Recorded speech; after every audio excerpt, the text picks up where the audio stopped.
que les personnes rentrent, je vais me permettre de faire une rapide introduction. Donc, je suis donc Laurent David et suis heureux de vous accueillir en tant que facilitateur de la conférence d'ouverture, propulser l'agilité à grande vitesse pour dépasser les oppositions, animé par Jean-Luc Favreau, coach agile, directeur de projet, formateur, auteur du PMBOK V7 notamment, et conférencier. Cette session sera enregistrée dans son intégralité, incluant vos questions ainsi que leurs réponses. Vos micros seront coupés durant toute la présentation. Pour poser vos questions, merci d'utiliser la section Q et R de l'outil Zoom. Nous aurons une présentation d'environ 40 minutes pour ensuite aborder les principales questions que vous aurez posées et que je reprendrai à l'oral. Avant de passer la parole à Jean-Luc, nous remercions les sponsors Gold, Michelin, Valence, MBCS, ZenValue, ainsi que le PMI, qui permettent l'existence de ces 2 journées exceptionnelles. Maintenant, je laisse la parole à Jean-Luc pour démarrer sa présentation. Merci beaucoup, Laurent. Bonjour à tous. Je suis ravi d'être parmi vous. Alors, je vous parle depuis Tahiti, dans le Pacifique Sud, où il est 22 heures. Donc, encore merci effectivement à nos sponsors. Et puis, je tiens aussi à remercier très chaleureusement l'équipe d'organisation qui a fait un travail extraordinaire et qui, en quelque sorte, eh bien, vit l'agilité au quotidien et a montré toutes ses qualités agiles sur cette organisation. Pour me présenter, pour compléter ma présentation, alors s'agissant du PMI France, je suis vice-président en charge de la branche Horizon qui rassemble les adhérents des Outre-mer et de l'international pour faire vite. Et donc, j'habite à Tahiti, je suis basé dans le Pacifique Sud, j'interviens au plan international, je suis consultant en gestion de projet, agilité, innovation, je donne des formations, je suis auteur et speaker. Comme l'a dit Laurent, effectivement, j'ai eu la chance de faire partie des 12 auteurs du PMBOK Guide version 7. Et puis là, c'est beaucoup plus récent. Avec 2 amis de cette équipe-là, on a également coécrit un livre de préparation à la certification CAPM qui paraîtra le 8 avril, donc bientôt. Je l'ai fait figurer alors en plus petit, juste parce que j'étais juste contributeur et pas co-auteur du nouveau standard qui vient de sortir il y a juste quelques semaines également, le standard sur la gestion de programmes. Et puis donc là, un petit fétiche souvenir, mon badge à droite de speaker au PMI Global Summit d'Atlanta en octobre 2023. Et pour ne rien vous cacher, la conférence d'aujourd'hui sera très fortement inspirée de celle que j'ai donnée à Atlanta, et j'interviendrai également demain sur un autre sujet. Donc, je voudrais commencer par cette question. Avez-vous parfois l'impression que vos projets sont trop lents et ou qu'ils vont dans la mauvaise direction? Et ça va être ça le point cardinal de ma présentation, c'est de dire s'il y a des oppositions à l'agilité, c'est peut-être parce que les projets ne vont pas assez vite, et puis peut-être qu'on peut prendre de vitesse, en quelque sorte, ces oppositions grâce à des projets menés à grande vitesse et de façon agile. Donc pour ça, je vous propose aujourd'hui d'activer ensemble ce que j'appelle le Play Mode. Donc d'où ça vient cette chose-là? Eh bien, ça vient du cinéma. Dans Star Wars, il y a un moment où dans le cockpit, c'est la photo qu'on voit en haut, dans le cockpit, la vitesse atteinte est tellement élevée que des lignes apparaissent toutes autour des personnes qui sont dans la cabine. Et à partir de Star Wars, il y a une parodie, un film parodique de Mel Brooks qui est sorti en 1987, qui s'appelle Spaceballs, ou la folle histoire de l'espace, qui est un petit peu délirant. Et il y a ce même phénomène d'accélération où en fait le vaisseau va de plus en plus vite. On a différents crans de vitesse, donc ça va toujours plus vite, ça atteint une vitesse dite insensée ou indécente, ludicrous, et il y a encore un cran supplémentaire qui fait que, contrairement aux lignes qu'on avait dans Star Wars, eh bien, ce qui apparaît, c'est un motif écossais, d'où le nom de plaid, hein, la fameuse couverture qu'on met sur ses genoux pour regarder la télévision avec un motif écossais. Donc voilà l'explication du plaid mode, et qui, pour l'anecdote, a été repris d'ailleurs par Elon Musk pour appeler ces modèles les plus performants, hein. Donc on a la modèle 3 S-Plaid, par exemple, c'est le modèle le plus performant, en faisant référence à cette parodie de Star Wars. Et voilà. Et moi, je me suis dit, bah, finalement, comme moi, j'aime bien accélérer sur mes projets, mener l'agilité à grande vitesse, est-ce que je ne pourrais pas reprendre ce terme-là et en faire un acronyme pour une approche qui combinerait plusieurs éléments? Et voilà le résultat. Donc, pour moi, le mode PLAID, pour accélérer sur les projets, il est constitué du PMBOK Guide, du Lean Startup, de l'agilité, de l'innovation et du Design Thinking. Donc, on va passer en revue ces différents éléments dans les minutes qui viennent. Donc, j'ai fait un schéma que vous voyez à gauche, hein. Alors, il y a eu déjà des choses qui ont été écrites plus ou moins sur le sujet, alors sans le PMBOK Guide, mais qui avaient une apparence un petit peu séquentielle. Là, avec mon schéma, j'ai essayé de montrer, hein, on voit au centre une espèce de boucle d'itération. En fait, on a différents éléments qui vont interagir les uns avec les autres tout au long du projet. Donc, tout en haut, et ce n'est pas pour dire que c'est plus important que le reste, ça participe autant que le reste à l'efficacité du système. On a le PMBOK Guide qui va permettre d'assurer la gestion du projet, le PMBOK Guide qui est constitué de principes, de domaines, et également d'un élément important qui est le tailoring. Alors, je l'ai laissé en anglais parce que derrière tailoring, il y a certes l'adaptation, qui pour moi n'est pas encore suffisant pour la traduction. J'aimerais bien faire passer l'idée du sur-mesure. Donc, on va, avec le tailoring, créer, mettre en place la méthode ou la combinaison de méthodes qui sera taillée sur mesure pour la réussite de notre propre projet par rapport à notre contexte spécifique. Et puis les autres éléments, donc le D pour Design Thinking. Design Thinking, on va le voir rapidement. Il est là pour comprendre le vrai problème, et ceci en étant centré sur l'humain. On enchaînera avec le Lean Startup qui va permettre d'apprendre aussi vite que possible auprès des vrais utilisateurs pour savoir si on est dans la bonne direction ou pas. Et enfin, Scrum qui va nous permettre de fabriquer le produit proprement dit de façon itérative. Voilà, donc on commence par le PMBOK Guide. En fait, pour chacun des éléments, ce que je vous propose, c'est je vais faire un rapide aperçu. Ensuite, je vais donner un exemple de ma propre expérience professionnelle, et je terminerai par quelques conseils pratiques donc pour chacun des éléments du Plaid Mode. Alors, quand on parle du PMBOK, moi, j'aime bien introduire trois concepts qui représentent ma propre vision de la gestion de projet. Donc, pour moi, la gestion de projet, elle tourne autour de trois concepts clés qui sont la valeur, les personnes, l'incertitude.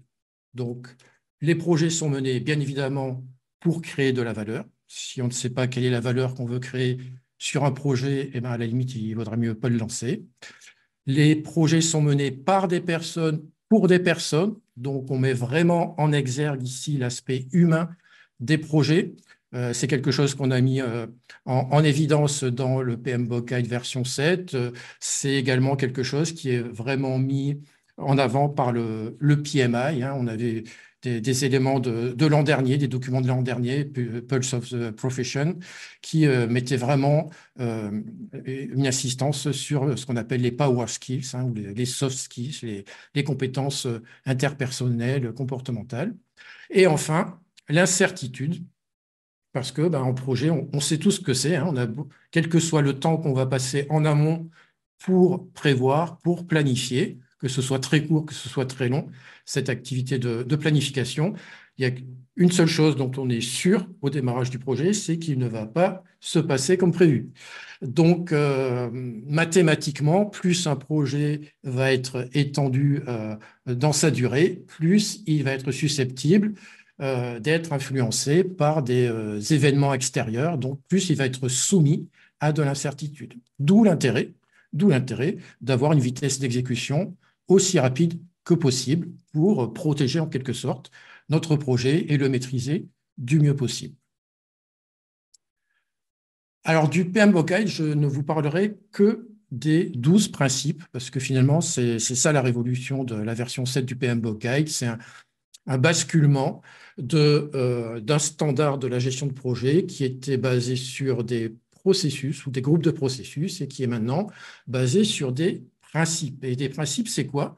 Ce sont des éléments qui vont qui vont permettre toute personne qui participe à un projet d'être guidée dans son comportement, guidée dans son attitude, dans la direction de la production de résultats et la création de valeur. Donc, c'est un genre d'état d'esprit qu'on veut suggérer au travers de ces 12 principes de la gestion de projet. Donc, vous les voyez, vous les avez sous les yeux. Alors, il n'y a pas de... Il n'y a pas d'ordre, il n'y a pas de numérotation, il n'y a pas de hiérarchie. Ils sont 12. Et ce que je vous propose, finalement, bah, c'est de les regarder rapidement par le prisme des trois concepts que je viens de vous proposer. Donc, la valeur, les personnes et l'incertitude. Donc, premier point, la valeur. Donc, on a 3 des 12 principes qui sont orientés sur la valeur. Alors, moi, à titre personnel, je dirais que se concentrer sur la valeur, focus on value, c'est celui qui me tient le plus à cœur. Et puis, on va adapter, hein, c'est le fameux tailoring, on va s'adapter en fonction du contexte, là aussi, pour produire des résultats, pour créer de la valeur. Et enfin, la valeur, elle se traduit aussi par la qualité dans les processus et dans les livrables. Donc, le premier point, c'est la valeur. Le deuxième axe d'analyse possible, ce sont les personnes. Et là, bah, vous voyez, c'est assez spectaculaire. Sur 12 principes, on en a 5 qui sont focalisés sur les personnes. Donc, c'est quand même représentatif de notre état d'esprit. Voilà, je ne vais pas les prendre tous dans l'ordre, hein. Vous voyez, il y a le fameux stewardship, hein, donc être responsable, gestionnaire, intendant. On a aussi des difficultés à traduire cette chose-là, mais voilà, on crée un environnement collaboratif pour l'équipe, on implique les parties prenantes. Donc là, on est un petit peu à la jonction entre les personnes et la valeur, puisque la valeur est destinée aux parties prenantes, ou en tout cas à certaines des parties prenantes. Et c'est là où je voulais insister, c'est que les parties prenantes, d'une façon ou d'une autre, ce sont des personnes. Vous pouvez dire, on a une partie prenante, c'est telle société, c'est tel organisme, c'est telle administration. Derrière ça, ce sont des personnes qui ont un prénom et un nom qu'il va falloir convaincre, embarquer avec nous sur le projet. On a également un principe qui porte sur le fait de manifester des comportements de leader. Donc là, ça s'adresse à tous les participants à un projet. C'est absolument pas limité au rôle de chef de projet. Et puis, en bas à droite, on a la conduite du changement. Donc ça, c'est un petit peu nouveau parce que jusqu'à présent, la conduite du changement, c'était souvent vu comme une discipline qui était en dehors de la gestion de projet. Ben non, par rapport à l'aspect humain, on peut fabriquer les meilleurs produits du monde. Encore faut-il qu'ils soient bien acceptés par les personnes qui vont l'utiliser. Et puis, donc, le dernier axe, c'est la fameuse incertitude. Alors, avec évidemment la gestion des risques, hein, de façon très traditionnelle, de façon connexe, la complexité, également la pensée systémique, hein, penser tout comme un système qui interagit avec d'autres systèmes et qui est lui-même constitué de sous-systèmes. Et puis, associé à tout cela, l'adaptabilité et la résilience. Voilà, c'est le petit aperçu que je voulais juste vous faire sur le PMBOK Guide version 7 au travers de ces principes. Exemple, donc je vous avais annoncé des exemples. Le premier exemple que je vous propose, c'est la gestion des escales maritimes en Polynésie française. Donc c'est quelque chose de complètement nouveau. Alors, pour simplifier, en fait, l'idée, c'est de créer un téléservice, pourquoi pas une application informatique au sens large du terme, qui va permettre à des navires qui arrivent ou qui naviguent à l'intérieur de la Polynésie française de réserver des places où se garer ou se poser dans le lagon, hein, où on aura des emplacements de mouillage. Donc, ça s'adresse à des grands paquebots de croisière, ça peut s'adresser à des yachts de luxe de milliardaires, et puis ça peut s'adresser également à des plaisanciers, qu'ils soient internationaux ou locaux. Le fait de réserver sa place comme ça n'existait pas. C'est là où je voulais insister sur la différence entre fabriquer un produit avec un framework agile et conduire un projet avec le PMBOK. L'exemple que je veux donner là, c'est que là, on peut créer effectivement une très belle petite application sur smartphone, enfin sur PC, peu importe. Mais autour de ça, on a un projet assez gigantesque avec énormément de parties prenantes parce que ces places, ces mouillages, il faut les définir, il faut les localiser, il faut les maintenir, il va falloir définir des tarifs, il va falloir se poser la question, mais si c'est pas respecté, qui va faire la police, entre guillemets? Donc, passer des accords avec les Tavana, avec les maires des différentes îles, peut-être avec des opérateurs privés, il va falloir faire évoluer la réglementation, peut-être les lois, etc. Il y a énormément d'activités à mener, en plus de la seule fabrication du produit numérique. Donc, d'où l'intérêt du PMBOK Guide pour gérer les parties prenantes, gérer également ce haut niveau d'incertitude, puisque ça n'avait jamais été fait en Polynésie. La pensée systémique que j'évoquais tout à l'heure, c'est ça, c'est l'idée de dire cette application, elle ne va pas être créée dans un désert, elle va interagir avec des tas d'autres systèmes. Et enfin, évidemment, la conduite du changement qui est fondamentale pour la réussite d'un tel projet. Donc voilà, un premier exemple d'application du PMBOK Guide sur un projet. Et la troisième partie que je vous avais annoncée pour chaque élément, ce sont les conseils pratiques. Donc, le premier, c'est ce que j'ai cité. Alors, on pourra en discuter dans les questions-réponses si vous voulez, hein. Tout le monde n'est peut-être pas d'accord avec moi. Ma vision, en tout cas, c'est que les frameworks agiles permettent de fabriquer, de construire des produits, pas de gérer des projets. Deuxième point, le PMBOK Guide, il a été vu dans ses versions précédentes comme quelque chose de très traditionnel, lourd, associé à des méthodes anciennes, ce qui est un petit peu injuste. Et la version 7, on a dit, ça y est, le PMBOK Guide est agile. Alors, la vérité, elle est entre les deux, évidemment. C'est que le PMBOK Guide version 7 est applicable et pertinent, quelle que soit l'approche de développement, prédictive, hybride ou agile. Et puis, dernier conseil pratique, hein, vraiment, les principes, ils sont là pour guider le comportement, pour créer un état d'esprit. Donc, garder autant que possible à l'esprit ces principes, ou au moins les trois concepts fondamentaux que je vous ai proposés, valeur, personne et incertitude. Et là, je parle du PMBOK Guide, mais comment ce PMBOK Guide interagit-il avec les autres constituants du Plague Mode? Eh bien, principalement par le fameux tailoring, parce qu'on va montrer qu'on va mettre en place une méthode qui va combiner de façon personnalisée différents frameworks, différentes approches pour être parfaitement adapté à notre contexte. Et donc, ceci de la façon la plus rapide possible, comme je l'expliquais précédemment. Voilà pour le PMBOK Guide. Deuxième élément que je vous propose de regarder, c'est à la fois l'innovation et le design thinking. Et je commencerai par une citation de Peter Drucker. « Il n'y a rien de plus inutile que de faire efficacement ce qui ne devrait pas être fait du tout. » C'est fondamental, c'est essentiel. Et c'est ça l'idée du design thinking, entre autres. Hein. Entre autres, le design thinking, il va nous permettre d'identifier le vrai problème sur lequel on doit travailler, la question à laquelle on doit répondre. Donc, c'est bien beau de travailler en mode agile, en mode rapide. Si on ne répond pas à la bonne question, on aura perdu notre temps. C'est bien l'esprit de cette citation. Et voilà la vue d'ensemble du design thinking. Alors, vous voyez, il y a 5 activités qui ont l'air de se succéder. Alors, attention, ce n'est pas forcément séquentiel, hein. Il peut y avoir pas mal d'allers et retours d'une activité à l'autre, mais si je les prends de de gauche à droite. La première, c'est entrer en empathie. On va se concentrer sur l'humain. On va essayer de comprendre qui sont les personnes qui vont utiliser notre produit.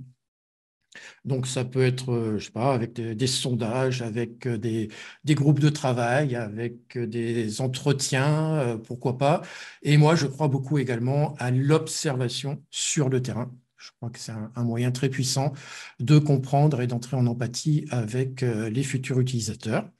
Donc, pour ça, on va aller un petit peu dans tous les sens pour rechercher, recueillir des informations. Ensuite, on va converger dans la deuxième activité qui est Define pour identifier le vrai problème. Donc, quelle est la question à laquelle on veut répondre? Parce que peut-être bien que les utilisateurs n'ont pas la capacité toujours d'exprimer correctement quel est leur problème à résoudre. Donc, le fait d'entrer en empathie va nous permettre d'avoir de pouvoir faire un petit pas de côté qui va voilà, permettre d'identifier le vrai problème à résoudre. Une fois qu'on a identifié ce problème, on va repartir tous azimuts, hein, on va diverger, entre guillemets, pour cette phase d'idéation, je ne sais pas si c'est très français, ideate, où on va rechercher des solutions dans tous les sens, peut-être complètement stupides, iconoclastes, mais on va brasser tout un ensemble d'idées avec des techniques de créativité bien éprouvées qui vont nous permettre d'aboutir, et c'est l'étape suivante, au choix d'une solution qu'on va prototyper. On va prototyper ça rapidement. Alors quand je dis prototype, ça peut très bien être pour une application sur smartphone, ça peut très bien être des croquis sur des feuilles de papier, hein, sur des feuilles cartonnées pour simuler le comportement de l'application. Et ce prototype, on va le montrer le plus vite possible à une poignée d'utilisateurs pour recueillir du feedback. Et donc, avec cet enchaînement d'activités qui, encore une fois, sont en interaction les unes avec les autres, on a identifié le bon problème, on a compris qui étaient nos futurs utilisateurs et on a une piste de solution. Alors, l'exemple, le deuxième exemple que je veux vous présenter, c'est Iitei. Hein, en polynésien, en tahitien, c'est le marin. Donc, c'est la gestion de la carrière des marins en Polynésie française. Et le design thinking appliqué à ce projet, ben, il a fait appel à différentes techniques, différents outils. Ce que vous voyez à l'écran, ce sont notamment des personas. Hein, les personas, ce sont des représentations personnifiées de catégories d'utilisateurs. Donc, par exemple, on va pas s'intéresser aux marins qui ont entre 40 ans et 50 ans. Non, on va penser à Teva, qui a 48 ans, qui habite à Faa, qui a 3 enfants, etc., qui a une photo, qui a un visage. On va personnifier cette catégorie d'utilisateurs au travers d'une personne qui est fictive, mais qui est totalement réaliste. Voilà. Donc, on utilise dans le design thinking cette notion de persona. Et puis, en bas, au milieu, en bas, vous voyez, alors c'est de façon très simplifiée, c'est ce qu'on appelle une Customer Journey Map ou plus simplement un parcours utilisateur, où en fait, on va regarder au travers des différentes étapes voilà, d'un parcours, d'un process, peu importe, au travers de différentes étapes, quel va être l'état émotionnel de tel ou tel persona. Donc, on va voir, à ce moment-là, la personne, elle est très contente, d'autres moments, elle est indifférente, puis d'autres moments, c'est vraiment compliqué. Et c'est ce qu'on voit, on a 3 points en bas du schéma, vous voyez, c'est ce qu'on appelle des pain points, des points de douleur. Alors, je vous demande de retenir cette notion de persona et de point de douleur parce que je vais y faire référence un petit peu après. Voilà. Et le projet ITEI, eh bien, c'est un projet vraiment très innovant qui a fait appel à la blockchain pour la première fois sur des projets de l'administration en Polynésie, donc là aussi pour la direction polynésienne des affaires maritimes, et tout ça mené de main de maître par le product manager Robin Cordier, qui est certainement en train de nous écouter. Donc voilà, moi j'étais en accompagnement, hein, bien évidemment, c'est grâce à l'ouverture d'esprit de la direction et l'énergie de toutes les personnes qui ont participé au projet que ça a pu bien se passer. Des conseils pratiques autour du design thinking. Je vous le disais, n'hésitez pas à aller sur le terrain. Vous aurez toujours des gens qui vous diraient, mais moi, je sais exactement ce dont ont besoin mes utilisateurs, je suis manager, on ne va pas perdre de temps. Non, il faut vraiment franchir cette barrière et aller rencontrer les personnes qui vont taper sur le smartphone, taper sur les touches du clavier, etc. Deuxième point, soyez centré sur l'humain. Et quand je dis l'humain, je ne parle pas juste de l'utilisateur. On ne va pas juste s'intéresser à l'utilisateur, mais à la vie de l'utilisateur. Et je vais m'expliquer. C'est que, vous voyez, la population des marins pêcheurs, en l'occurrence, professionnels, en Polynésie française, eh bien, il y en a certains, ils sont assez jeunes, ils sont très férus de technologie. Ce genre de personnes qu'on aura du mal à faire monter dans un bateau s'il n'y a pas le Wi-Fi dessus. Mais une grande partie des marins, eh ben, on va dire qu'ils sont plus ou moins proches de l'image qu'on se fait du vieux loup de mer. Hein. Donc, quelqu'un qui a un certain âge et qui vit sa passion tout le temps, quoi. La passion, c'est le bateau, c'est la mer, c'est le poisson, c'est la pêche, et qui est passionné par ça. Et ces gens-là, bah, ils ne sont pas spécialement attirés par la technologie. Ils ont au mieux un vieux téléphone qui va permettre d'envoyer des SMS, mais pas plus. Et là, si on s'arrête à ça, on pourrait se dire, ben, aucun besoin, aucune utilité d'aller créer une application sur smartphone pour des marins sachant cela. Si on va plus loin, c'est ce qu'on a fait, on va s'intéresser à la vie de ces marins. Et ces marins, comme je vous disais, ben, eux, ils sont passionnés par la mer. Et en fait, à peine ils sont rentrés à terre qu'ils ont envie de repartir. Et s'il y a bien quelque chose qui ne les intéresse pas du tout, ce sont ben, toutes les démarches administratives. Et pourtant, ces démarches administratives, il y a bien quelqu'un qui les fait. Et qui les fait? Eh ben, ça va être les conjoints, ça va être les enfants, ça va être les neveux, les amis, les voisins, etc. Et ces personnes-là, elles ont des smartphones et elles sont intéressées à pouvoir gérer des choses sur smartphone plutôt que d'aller dans les locaux physiques de l'administration polynésienne. Donc voilà, d'où l'intérêt de s'intéresser à l'humain au-delà des seuls utilisateurs. Voilà, troisième conseil pratique, je vous ai parlé des personas tout à l'heure. Parfois, on a tendance au début à en faire beaucoup. Et puis, en dessinant leur parcours utilisateur, on s'aperçoit qu'il y a beaucoup de personas qui ont des parcours qui sont identiques. Donc, on sera amené à éliminer ou à fusionner des personas au cours du temps. Et puis, le dernier point, je l'avais déjà évoqué, ça ressemble à un processus séquentiel. Ce n'est pas du tout séquentiel. Il y a beaucoup d'allers-retours entre chacune des activités. Et le dernier point concernant le design thinking, c'est comment ce composant interagit-il avec le reste dans le played mode? Eh bien, il interagit avec le PMBOK Guide au travers de ses principes, hein, les parties prenantes et surtout les utilisateurs dans le cas d'espèce, la notion d'équipe et d'environnement collaboratif, la création de valeur.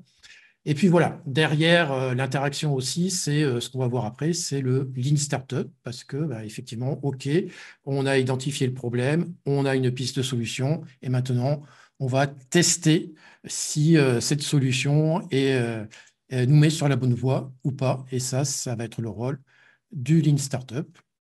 Donc, c'est l'élément suivant que nous allons aborder, avec également une citation, cette fois-ci française, d'Antoine de Saint-Exupéry. La perfection est atteinte non pas lorsqu'il n'y a plus rien à ajouter, mais lorsqu'il n'y a plus rien à enlever. Voilà, c'est un peu l'éloge de la simplicité. Hein, ça donne matière à réflexion, je pense. Et, et c'est vraiment ça, le Lean Startup. Dans Lean Startup, il y a le Lean. Hein, le Lean, c'est le maigre, entre guillemets. Et c'est vraiment ça, c'est de faire le juste nécessaire pour obtenir des résultats. Donc, c'est vraiment l'esprit du Lean Startup. Et voilà, donc vous voyez, à droite, on a la boucle du Lean Startup. Hein. En gros, on va avoir des idées, on va les mettre en place, on va les diffuser auprès du maximum de personnes, on va recueillir des informations, des données, on va mesurer, on va apprendre. Et à chaque À chaque itération, chaque boucle, on va se poser la question, est-ce qu'on est sur la bonne voie et on persévère?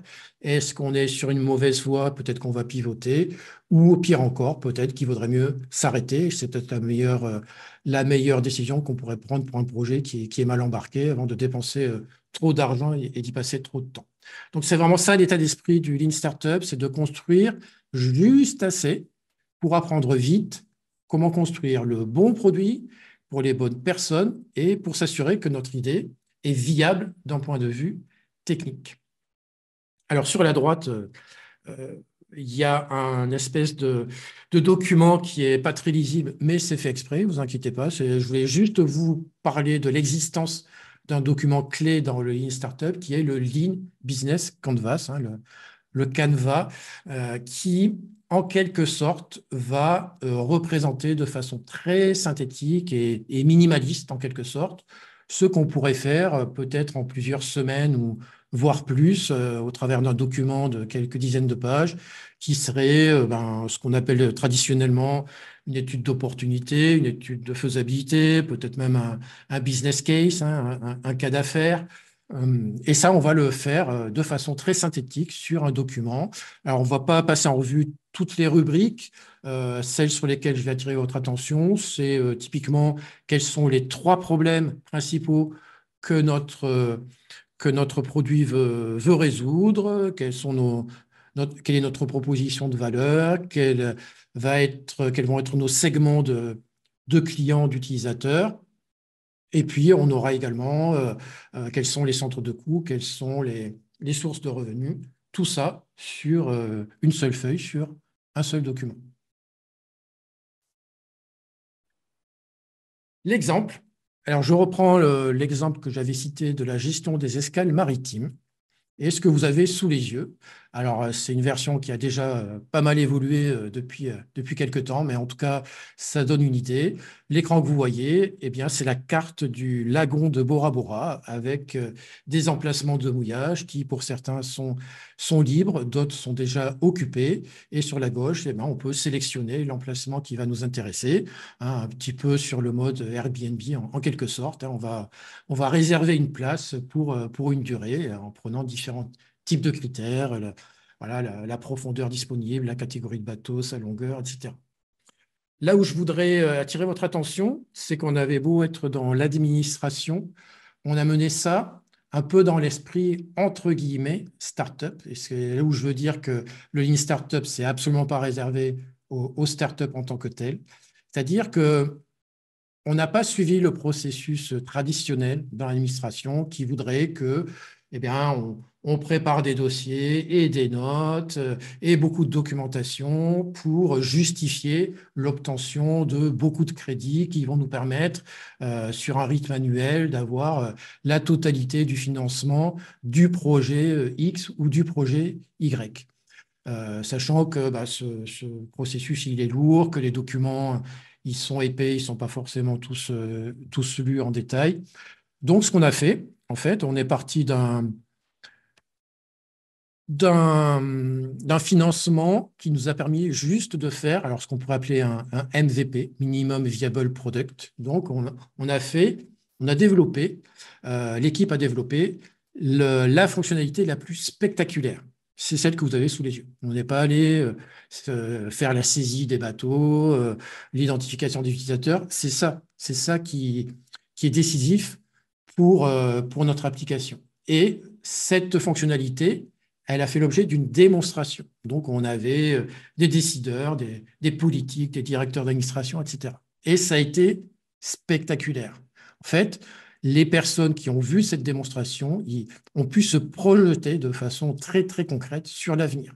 Et voilà, donc ils ont eu confiance dans l'équipe sur sa capacité à faire.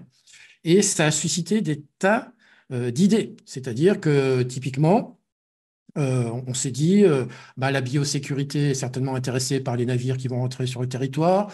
Le tourisme va être certainement intéressé par les propositions de services qu'on pourra faire aux bateaux qui arrivent dans le lagon, etc. Et c'est le fait d'avoir accroché l'attention qui nous a permis d'obtenir des financements supplémentaires pour l'ensemble des développements qu'on a pu mener ensuite. Je simplifie un peu, mais dans l'esprit, c'était ça.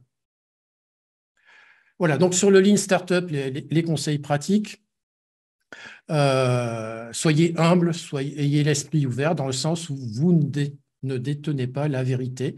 On a beau être expert, la vérité, elle est détenue par les utilisateurs sur le terrain. Donc, passez pas trop de temps dans les bureaux à vous gargariser des bonnes idées que vous avez, mais allez plutôt les tester auprès des vrais utilisateurs. Sortez de l'immeuble, hein, pour go out of the building, pour tester vos idées. Et puis l'incertitude, c'est aussi un message. L'incertitude, c'est pas que des tuiles qui peuvent nous tomber sur la tête. L'incertitude, ça peut être aussi des opportunités et il faut être capable de saisir ces opportunités. Et le dernier point sur le Lean Startup, ce sont les interactions que j'avais citées.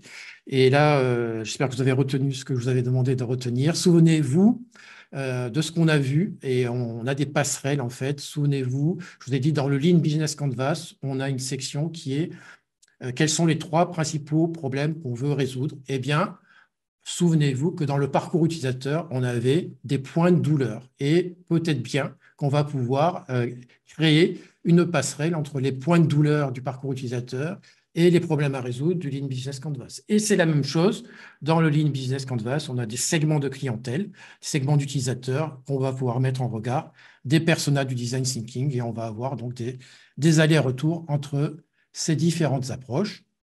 Voilà, donc on est bien, on a identifié le problème, on l'a testé sur quelques utilisateurs, on s'assure avec le Lean Startup qu'on est là dans la bonne direction, on a plein d'idées foisonnantes et ça y est, on va pouvoir fabriquer le produit en mode agile avec Scrum, alors que je ne vais pas détailler, hein, Scrum c'est un cadre de travail très minimaliste, il est basé sur trois responsabilités, trois rôles en quelque sorte, quatre événements et trois artefacts. Donc en gros, une équipe va livrer, et imaginons, hein, c'est le plus fréquent, toutes les 2 semaines, un incrément de produit, un morceau de produit opérationnel et va itérer de façon très cadencée pour montrer ce qu'est le produit au fur et à mesure aux futurs utilisateurs, aux parties prenantes du projet.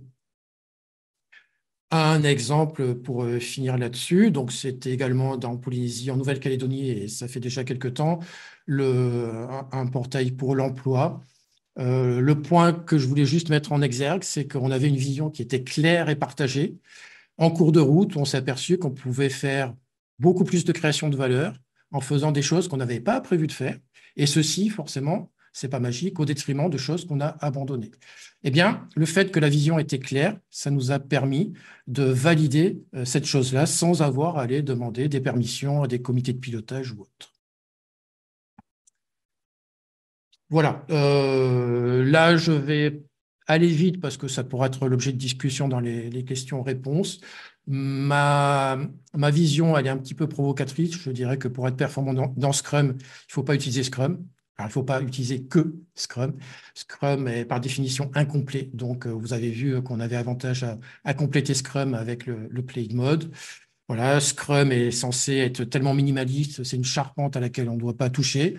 Pour moi, ça peut aussi être une source d'inspiration qui n'est pas forcément figée. Pensez à être aligné avec la vision. Et puis, juste une parenthèse sur les sprints. Bon, c'est un terme que j'exècre.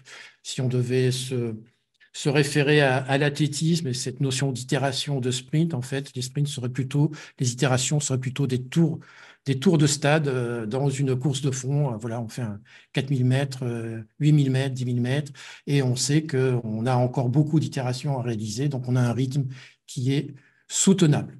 Voilà, les interactions avec le reste du play de mode, donc le sprint zéro qui n'existe pas dans Scrum, mais la phase d'initialisation qui existe en gestion de projet typiquement. Et puis tout ce qu'on aura fait en design thinking et en lean startup va nous permettre d'initialiser le product backlog, donc l'ensemble des fonctionnalités, les idées de fonctionnalités, avant de démarrer le premier sprint dans Scrum. Voilà, j'ai terminé. Dernière vue d'ensemble de notre Played Mode avec donc le PMBOK Guide, le Design Thinking, le Lean Startup et Scrum. Voilà, je vous remercie de votre attention. J'espère que je suis à peu près dans les temps et je suis à votre disposition pour les questions-réponses. Merci Jean-Luc. Donc, très, très intéressant ta le fameux plaid mode qui effectivement résume assez bien les différents outils à notre disposition pour avoir un, dépasser les oppositions en agilité. Donc, merci beaucoup. Donc, je propose de passer aux questions et je vais commencer par celle qui est arrivée dès le départ. C'est quel temps fait-il en Polynésie? Alors, le temps est assez instable, hein. On sort d'une période très, très, très arrosée parce qu'on subit les effets du phénomène climatique El Niño.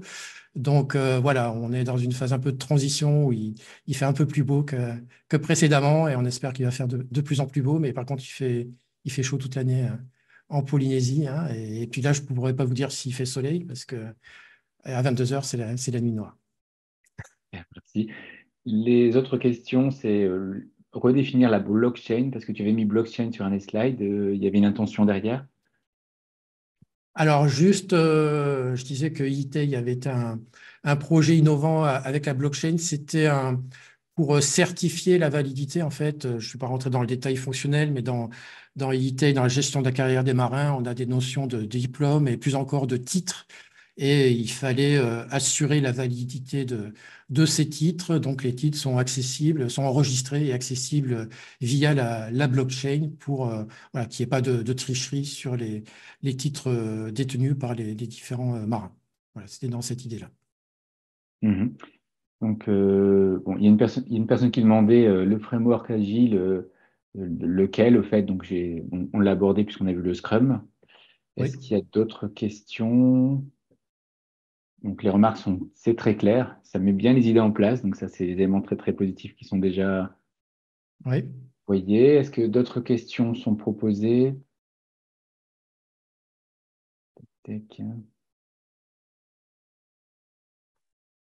Pas pour l'instant. Donc, dans le business link Canva, est-ce qu'il y a un ordre? Alors, le créateur du Lean Business Canvas propose un ordre qui n'est pas forcément de gauche à droite et de bas en haut. Moi, c'est un petit peu ce que j'ai tendance à suivre, mais je crois que c'est un peu comment dire, à l'appréciation de chacun, hein. Voilà. D'accord. Donc, par rapport au plaid, donc, tu es donc certainement à l'origine du plaid ou c'est quelque chose qui est plus... Non, c'est personnel, hein. C'était juste un petit clin d'œil à ce que j'avais vu autour des plaisanteries un peu amusantes autour du mot de plaid. Donc, ça n'a aucun caractère officiel. Alors, à Atlanta, on m'a posé des questions. Les gens m'ont envoyé des mails en me disant est-ce que je pourrais avoir de la documentation sur le plaid mode, etc. Alors, peut-être, je sais pas, peut-être que je vais écrire quelque chose là-dessus plus tard. Il y a une opportunité, je pense. Non, mais effectivement, ça permet de bien mettre en musique les différents outils qu'on a à notre disposition. Et, si si on revient donc à l'exemple que tu as choisi, donc le projet au fait par rapport aux escales, est-ce que c'était l'ensemble des outils, les personnes étaient familiers à ça ou c'est quelque chose qu'ils ont découvert au fur et à mesure du projet, qui ont été, est-ce que c'était anticipé ou est-ce que c'était finalement la force des choses qui ont fait que ça a été proposé Alors, dans ce sens-là? je vais faire référence au principe du PM Box 7 qui est la conduite du changement, quelque part.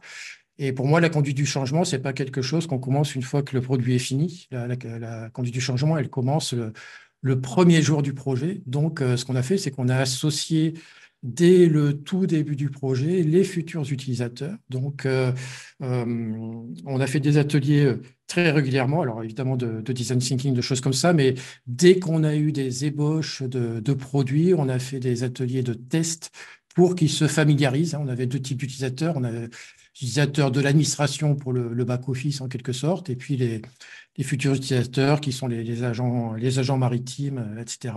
Et ils ont été associés dès le début. Donc en fait, ils n'ont pas été mis devant le fait accompli avec un produit qui a été imaginé par l'administration dans son coin, avec une ergonomie qui est incompréhensible. En fait, on a construit le produit avec eux et donc ben, il y avait une certaine continuité dans la prise de connaissance de l'ergonomie. Donc, il n'y a pas eu on va dire, de fossé au moment du déploiement. En tout cas, c'est un déploiement qui s'est fait de façon très, très progressive et qui est encore en cours puisqu'on a différents types d'utilisateurs, hein.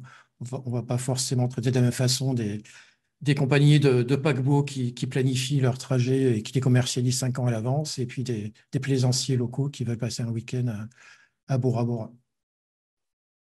Bien.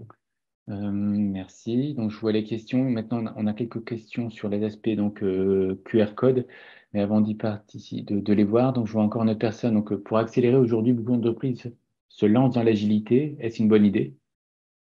Alors, c'est une bonne idée. Si vous me faites l'honneur de venir à ma conférence de demain, voilà, la seule chose que je dirais, c'est que l'agilité n'est pas forcément la bonne solution dans tous les contextes. Donc, il faut avoir cette capacité à évaluer le contexte pour savoir si l'agilité est la bonne réponse, l'hybridation est la bonne réponse, ou peut-être même une approche prédictive est la bonne réponse. Donc, quand le contexte s'y prête bien, oui, l'agilité est extrêmement performante, hein. Pour vous donner une idée, si je regarde alors juste le temps de développement et le budget par rapport à ce qui avait été imaginé au tout début, l'ordre de grandeur, c'est que ça a été divisé par 5.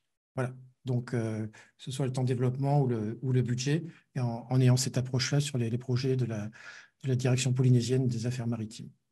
Bon, là, je pense que c'est un argument qui va faire sauter toutes les oppositions, tout au moins d'un point de vue top management. Voilà, Et ça parle. super. En tout cas, merci beaucoup, Jean-Luc, pour cette conférence d'ouverture qui était très intéressante et qui justement posait un super cadre. Le QR code pour les personnes, donc lorsque vous le scannez avec votre téléphone par exemple, vous aurez accès donc à 4 questions et qui vont être donc les questions et les réponses plutôt que vous aurez fournies seront donc retransmises à Jean-Luc. Ça lui permet à lui donc de voir et d'améliorer donc son contenu. Et surtout une question, c'est qu'est-ce que vous auriez mis pour avoir 10 en termes de satisfaction sur la présentation? C'est souvent là où on trouve les meilleures idées. Et derrière, la dernière question est proposer le code PDU pour les certifiés PMI. Donc, c'est à vous donc d'aller sur le site du PMI pour, avec ce code PDU, bénéficier du PDU. Donc, ça sera à réaliser pour l'ensemble des conférences. Donc, déclarer ce code PDU. On pourra vous retransmettre l'URL qui va bien pour déclarer ce code PDU dans le wall tout à l'heure. Voilà. Donc, l'ensemble des questions donc, qui ont été posées donc, seront transmises donc, à Jean-Luc. Euh, et donc maintenant, il ne reste plus qu'à participer à la prochaine séance ou aller voir les partenaires qui ont mis en place des stands et des jeux. Et donc, c'est une superbe opportunité pour discuter avec chacun d'entre eux. Merci beaucoup, Jean-Luc. Merci Et à maintenant, il n'y a tous. plus qu'à continuer. Merci bien.